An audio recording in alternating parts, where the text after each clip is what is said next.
Y si el verdadero poder de los grupos armados en Colombia no se midiera solamente por sus hombres o armas, sino por la cantidad de territorios donde pueden imponer sus reglas?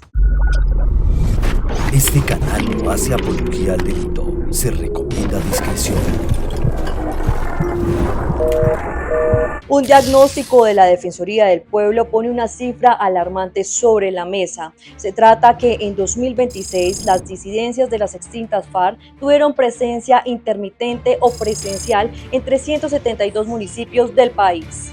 Pero hay algo todavía más preocupante. El mapa criminal no está dominado por una sola organización. El informe identifica presencia de estructuras asociadas a Iván Mordisco, Calarcá, la Coordinadora Nacional del Ejército Bolivariano, la Segunda Marquetalia y el Frente 57, además de municipios donde todavía no se ha podido determinar con precisión qué grupo armado está operando.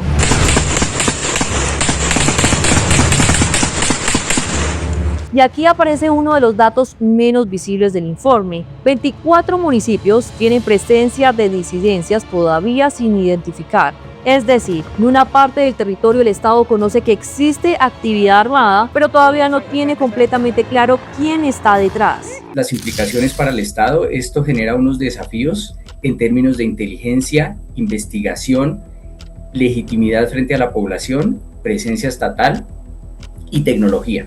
O sea, el Estado debe tener esto muy en cuenta para poder proveerse de las herramientas para enfrentar a este tipo de grupos, ¿verdad?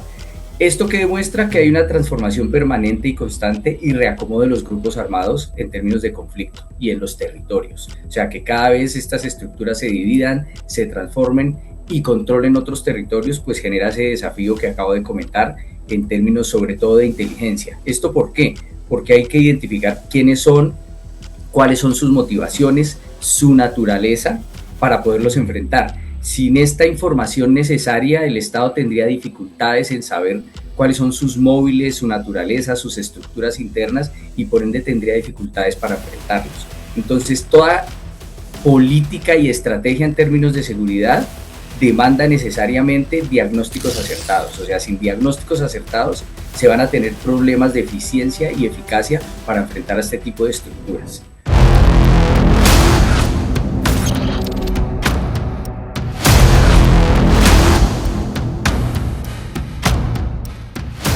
El dato más contundente aparece al mirar estructura por estructura. El nuevo Estado Mayor Central, asociado a Iván Mordisco, registra presencia en 239 municipios. La estructura de los bloques y frente bajo el mando de Calarcá aparece con 140 municipios. La Coordinadora Nacional del Ejército Bolivariano registra 68 municipios y la Segunda Marquetalia 46. El Frente 57 aparece en 22 municipios, pero atención, estas cifras no se pueden sumar para decir que las disidencias controlan 515 municipios. ¿Por qué?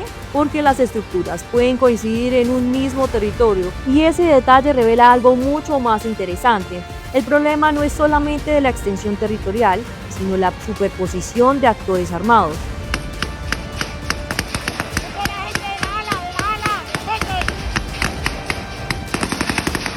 Un municipio puede convertirse en escenario de disputa entre organizaciones que buscan controlar rutas, economías ilegales, población y corredores estratégicos. Sí, es más complicado tener actores en conflicto en el territorio que tener actores al margen de la ley, pero que tengan el dominio exclusivo del territorio. Muchos de los antiguos movimientos guerrilleros que tienen presencia en Colombia intentaron durante décadas tener el estatus de beligerancia, es decir, tener control territorial, ejercer algún tipo de ejercicio de la norma, sus propias normas, y recaudar impuestos para ser reconocidos como actores internacionales. Eso implicaba que no tenían una oposición directa, inclusive en muchos espacios y territorios durante mucho tiempo, ni siquiera del Estado, lo que mantenía una somera paz a pesar de esas leyes de terror que se implementaban en estos territorios. En la medida en que estos grupos se han ido fragmentando, inclusive a raíz de los mismos procesos de paz, esos territorios que antes estaban en control de grandes movimientos, ELN, FARC y las AUC, empiezan a estar en manos de grupos residuales más pequeños y cada vez más volátiles. Entran más a las estructuras del comercio internacional de drogas y el comercio de armas, y la trata de personas y el comercio de armas, y dejan de lado un poco el control territorial por asuntos de ideología, lo que los hace entrar en confrontación directa por el control precisamente de rutas de estas mercancías ilícitas, y eso pone en riesgo cada vez más a la población civil, que queda pues en el centro de esa confrontación por los territorios y por las rutas.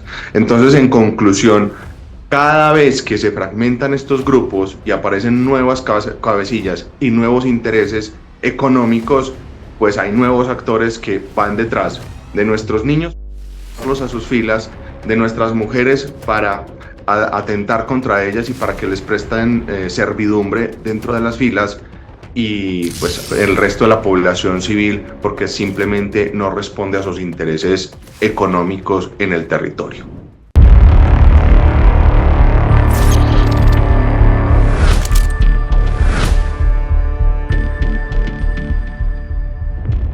Pero las disidencias no son el único motivo de preocupación. La Defensoría también encontró presencia permanente o intermitente del Clan del Golfo y las autodefensas conquistadoras de la Sierra Nevada en 509 municipios. ¿Por qué no se identifican? Identifíquense. ¿A qué quieren que lo identifiquen? Porque vienen a atropellarnos. Listo. Listo. ¿Qué sabe quién somos nosotros? El Clan del Golfo registra presencia permanente en 383 municipios y actividad intermitente en otros 85. A los grupos armados es pues fortaleza en términos económicos, es arraigo en la población en la medida en que controle territorios, y este control territorial muchas veces se basa en el miedo, lo que trae implicaciones sobre la legitimidad del Estado en estos territorios.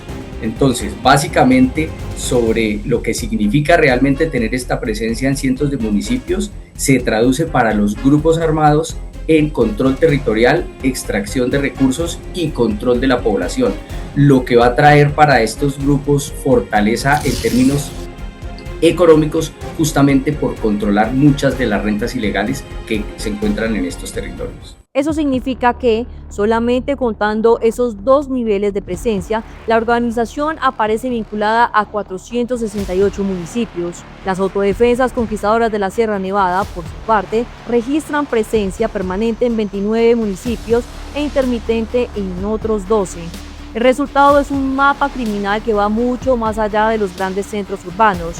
No estamos hablando solamente de grupos armados escondidos en zonas selváticas, estamos hablando de estructuras con capacidad de desplegarse sobre extensos territorios y afectar directamente la vida cotidiana de las comunidades. Buenas noches. Buenas noches, un paso atrás, siempre adelante, protección de la guerra, odio a los cobardes, premio a los valientes. ¿Qué es lo que somos? La presencia criminal muchas veces es oculta y se lucra de economías ilegales como, por ejemplo, la extorsión, el micro, la trata de personas, etc. Estas dos, tanto la presencia armada como la presencia criminal, pueden compartir atributos, pueden tener como fronteras porosas, o sea, no significa que hay que separarlas completamente porque comparten este tipo de atributos. La primera, que es la presencia criminal, que es la presencia armada, puede tener control territorial visible, sobre todo en zonas rurales. La segunda, que tiene que ver con la presencia criminal, tiene otro tipo de características.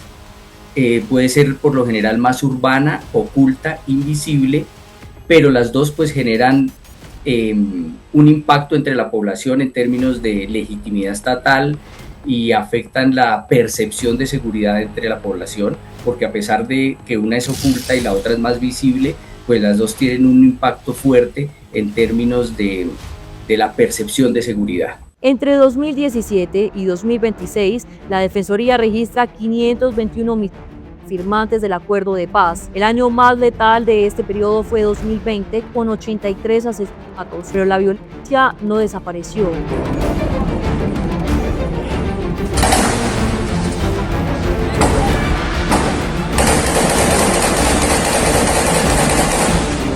2024 hubo 31 homicidios y en 2025 la cifra volvió a subir a 39.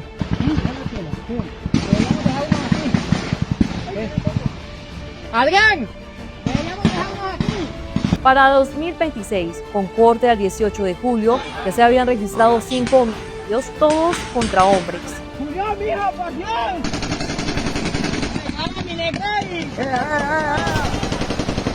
La conclusión es contundente. La reincorporación sigue enfrentando un problema de seguridad que lleva casi una década.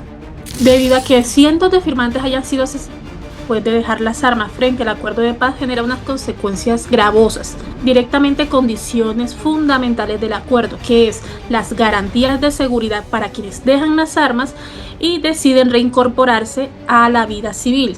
Esto teniendo en cuenta que el artículo 22 de la Constitución Política de Colombia establece el derecho a la paz y es la base constitucional por la cual se erige este acuerdo. Y esto no estamos hablando de homicidios, hablamos de situaciones de violencia firmantes que ponen en riesgo su vida, su integridad, su seguridad y la participación democrática de esta población con la sociedad civil. Y las consecuencias en modo específico se pueden señalar de la siguiente forma. Primero, debilita la confianza de la paz negociada en el sentido en que una persona que va a dejar el acuerdo de paz, que deja las armas y se acoge a la sociedad civil, se va a encontrar que, aunque deje las armas, garantiza el Estado la seguridad ni de él, ni de su comunidad, ni de su familia. Entonces esto desalienta la participación comunitaria y afecta la legitimidad del acuerdo de paz. También afecta la reincorporación en sentido amplio porque una persona que deja las armas buscando reincorporarse a la vida civil, pues no va a poder desarrollar por este tema de seguridad realización de actividades productivas en lo social, en lo económico y hasta en lo cultural. Y mucho menos va a poder reconstruir los vínculos familiares que dejó por estar en el conflicto armado, ni tampoco vínculos sociales. Y cuando una persona es asesinada en este conflicto, pues desaparecen los proyectos productivos, las organizaciones y los procesos territoriales de reincorporación y el esfuerzo del Estado frente al mismo.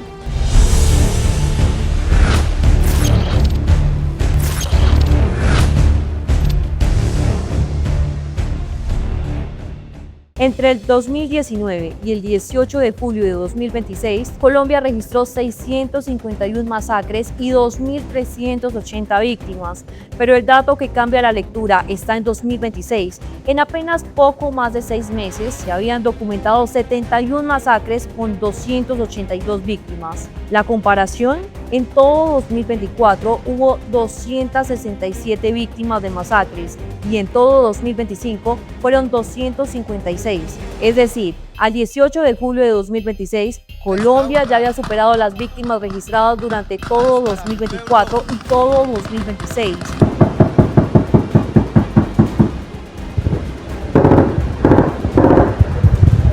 En términos porcentuales, las 282 víctimas de 2026 equivalían aproximadamente a 106% del total de 2024 y al 110% del total de 2025.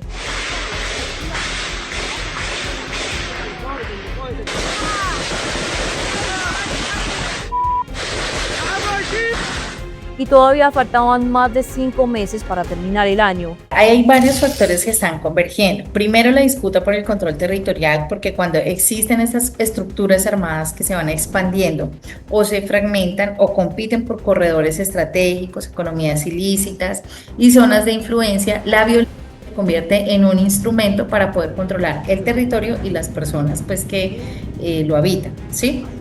En conexión, entonces viene lo que conocemos como gobernanza criminal. Entonces, estos grupos ahora no buscan únicamente tener esa presencia territorial, sino que esperan poder regular los comportamientos de esa población, imponer normas, controlar la movilidad, incluso determinar quién puede relacionarse con quién y generar silencios. Entonces, en ese contexto, una masacre empieza a adquirir una función instrumental y comunicativa, porque se ataca a una persona, pero se le está generando ese mensaje que va dirigido a toda la comunidad. Entonces se convierte en un mecanismo de control y de terror social. Este tipo de acciones se extienden también a las familias, a los sobrevivientes, a las comunidades, generan miedo, generan desplazamiento, confinamiento, se silencian los liderazgos y por supuesto se debilita el tejido social. Esto marca profundamente la dinámica de una comunidad, se restringe la movilidad, se reduce la participación social, que es un elemento muy importante, porque se genera un temor a denunciar y se van deteriorando esos vínculos de confianza. ¿Qué nos dice la literatura sobre el trauma social? Que esos acontecimientos de esta magnitud van influenciando la vida colectiva a través o a pesar pues, de los años que hayan pasado. Pero existe una forma de violencia. Muchas veces no aparece en los titulares: el confinamiento. En 2019 fueron registrados 19.434 personas afectadas.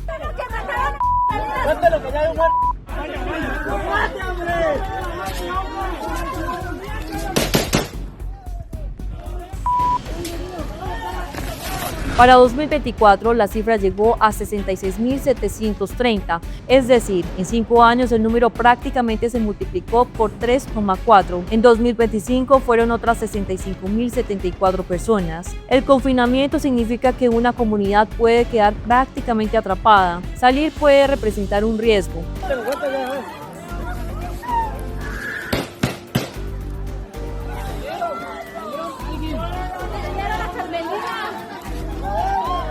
Entrar a alimentos puede ser difícil, ir a estudiar puede convertirse en un peligro y trabajar la tierra puede dejar de ser posible. Yo les pido el favor que se retiren, que por favor se retiren. ¿Cómo me van a dañar un cultivo de piña? ¿En qué cerebro humano cabe eso? El confinamiento efectivamente es una restricción básica de la movilidad que un grupo armado produce en un territorio. Eso podría ser, digamos, lo fundamental, pero yo creo que eso nos habla mucho más allá. Nos habla primero de una autoridad de facto que es capaz de establecer este grupo armado en el territorio. Es decir, es una práctica que además de constituir una violación de los derechos humanos, evidencia que un grupo armado ya es capaz de regular la vida cotidiana de una población, con todo lo que eso, digamos, significa. Lo segundo, por supuesto, pues digamos una afectación en términos del acceso a bienes y servicios, el hecho de que no puedan ingresar alimentos, el hecho de que las personas no puedan acudir a servicios de salud, digamos con todo lo que por supuesto esto en términos humanitarios ocasiona, pero sobre todo también empieza a romper, digamos, las dinámicas comunitarias. Los territorios también son redes vivas de la gente y el confinamiento sobre todo pues muestra o tiene un impacto en términos territoriales fundamentalmente en esta capacidad de destruir el tejido comunitario en los territorios.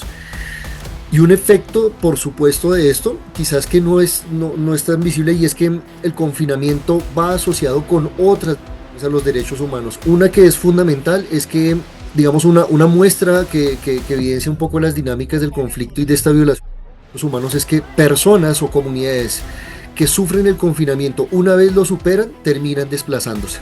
Digamos que las condiciones para permanecer en el territorio se hacen tan difíciles que ya la población decide marginarse y terminar desplazándose de manera forzada del territorio.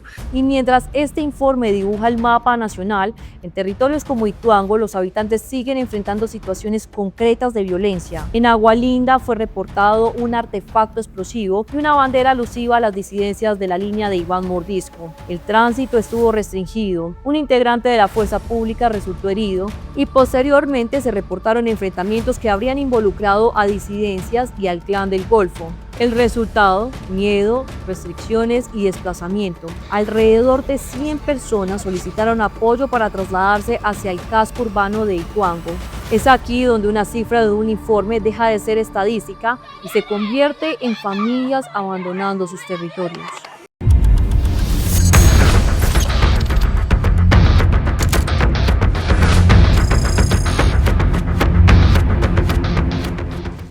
Pero la Defensoría advierte que el problema colombiano no termina con los grupos armados. La desigualdad, las brechas rurales, la falta de acceso a la salud, educación, servicios públicos y seguridad alimentaria también forman parte del mismo escenario y aparece una nueva amenaza, el cambio climático.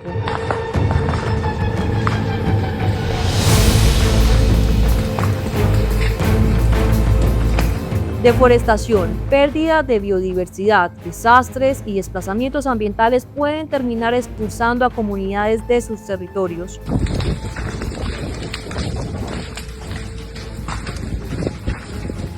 Ante el cambio climático, pues hay que buscar esas medidas que se adapten y que no vulneren a las comunidades que sobre todo se ven más afectadas en el área rural, porque son las que de allí, digamos que influenciados o derivados por esa escasez del recurso hídrico y por esa otra expansión que limita, digamos, la consecución de esos alimentos y de esa provisión que se necesita.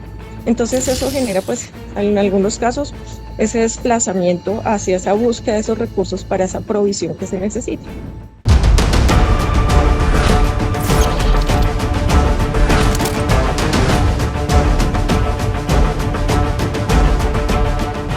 Tengo el agrado de compartir hoy con el país y con el gobierno del presidente Abelardo de la Espriella un documento que fue elaborado por la Defensoría del Pueblo y que ofrecemos para el análisis de las decisiones que se deberán tomar en los próximos años. La radiografía de la Defensoría cruza información del sistema de alertas tempranas, el registro único de víctimas, medicina legal, ICBF y registros sobre masacres, homicidios de firmantes y minas antipersonal. Y su mensaje final es claro. Ponemos este documento a disposición de todo el país y de todas las autoridades públicas con el propósito de que pueda ser un insumo útil para los procesos de planeación y para la toma de decisiones de este nuevo gobierno y del nuevo Congreso de la República. Colombia no enfrenta una sola crisis. En los mismos territorios pueden coincidir violencia armada, economías ilegales, pobreza, desplazamiento, deterioro ambiental y falta de oportunidades. Por eso, el gran desafío del nuevo gobierno no será únicamente recuperar territorios, será conseguir que el Estado permanezca en ellos después de que llegue la fuerza pública. Porque controlar un territorio no significa solamente sacar a un grupo armado, significa garantizar escuelas, salud, vías, justicia, trabajo, protección ambiental y sobre todo que una familia pueda vivir allí sin tener que pedirle permiso